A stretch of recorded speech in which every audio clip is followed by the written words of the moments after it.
Welcome to the Brilliant Board Review Podcast, your trusted source for high-yield board prep, CME, and the latest in clinical medicine.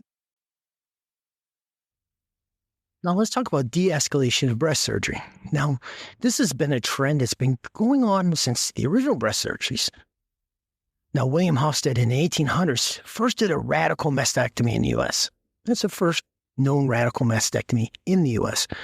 And you read these surgical accounts, and basically, the women's were filleted, and the tissue was dissected down to the breast bone.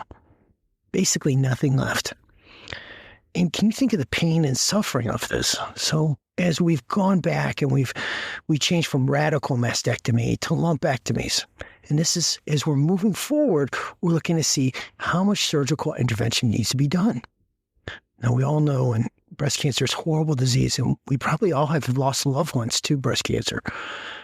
But the suffering from the surgical intervention can be a lot. Can you imagine not being able to move your arm, or pain and suffering and edema on that arm just for a surgical intervention that may or may not be needed?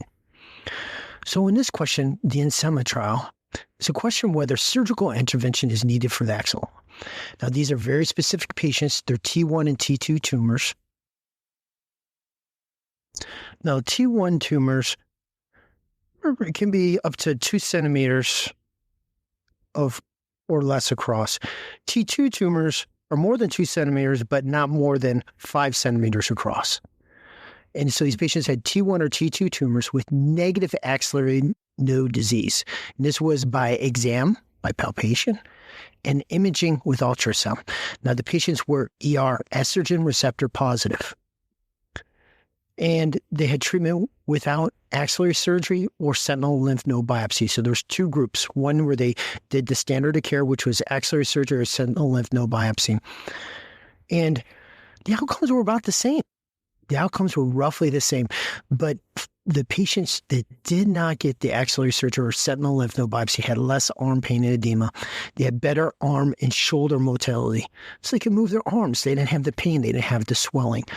So this is a step forward for certain types of breast cancer to reduce pain and suffering in women who are suffering this horrible disease. Thanks for listening. Visit brilliantcourses.com to learn more and claim credits for this educational activity. See you next time.